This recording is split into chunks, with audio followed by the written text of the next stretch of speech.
വമ്പൻ ഓഫറുകൾ നിങ്ങൾക്കായി ഒരുക്കിയിരിക്കുന്നു. എല്ലാം ഞങ്ങളുടെ സ്വന്തം പണിശാലയിൽ നിർമ്മിക്കുന്നതുകൊണ്ട് നിറഞ്ഞ ഗുണനിലവാരത്തിലും ക്വാളിറ്റിയിലും നൽകാൻ ഞങ്ങൾക്ക് കഴിയുന്നു. ഡിസോക്കോ ഫർണിച്ചർ, വണ്ടൂർ, വെള്ളാമ്പുറം. നിലമ്പൂർ നഗരസഭയെ പത്മിനി ഗോപിനാഥ് നയിക്കും. നിലമ്പൂർ നഗരസഭയുടെ ചെയർപേഴ്സൺ പദവിയിലേക്ക് പത്മിനി ഗോപിനാഥിന് രണ്ടാം ഊഴം. ഭരണാധികാരിയും ജില്ലാ പ്ലാനിംഗ് ഓഫീസർ TV ഷാജു സത്യവാചകം ചൊല്ലിക്കൊടുത്തു.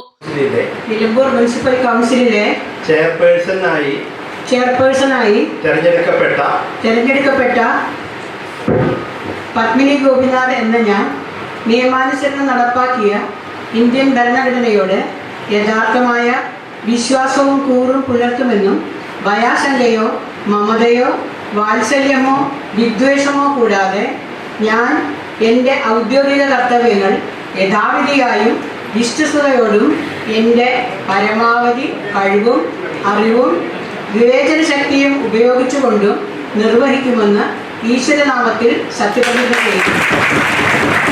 നഗരസഭാ ചെയർപേഴ്സൺ തെരഞ്ഞെടുപ്പിൽ 7-നെതിരെ 28 വോട്ടുകൾക്കാണ് വിജയം. CPM അംഗം സ്വപ്ന ടീച്ചറെയാണ് പരാജയപ്പെടുത്തിയത്.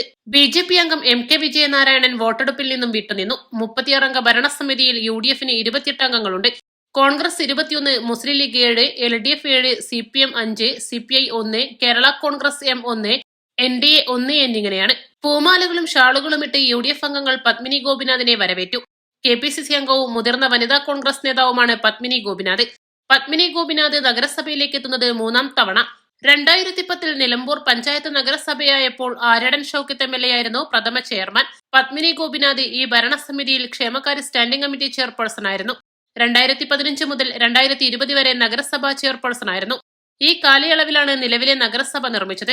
ജനഹിതം മാനിച്ച് പ്രവർത്തിക്കും. അഴിമതിരഹിത ഭരണം ഉറപ്പു നൽകുന്നുവെന്നും അവർ പറഞ്ഞു. പദ്ധതികൾ വേഗത്തിലാക്കും. Chanthakkunnu bus stand comfort station ഉടൻ തുറന്നു കൊടുക്കുമെന്നും അവർ പറഞ്ഞു. നിലമ്പൂർ പഞ്ചായത്ത് പ്രസിഡന്റ്, ജില്ലാ പഞ്ചായത്ത് അംഗം, ജില്ലാ കൌൺസിൽ അംഗം എന്നീ നിലകളിലും പത്മിനി ഗോപിനാഥ് പ്രവർത്തിച്ചിട്ടുണ്ട്. East live, Nilambur. വെഡിംഗ് ആഭരണങ്ങൾ, ലൈറ്റ് വെയ്റ്റ് ഡെയിലി വെയർ ആഭരണങ്ങൾ, ഡയമണ്ട് ആഭരണങ്ങൾ എന്നിവ ഏറ്റവും കുറഞ്ഞ പണിക്കൂലിയിൽ നിങ്ങൾക്ക് സ്വന്തമാക്കാം. Haya gold and diamonds, Bandur and Elankur.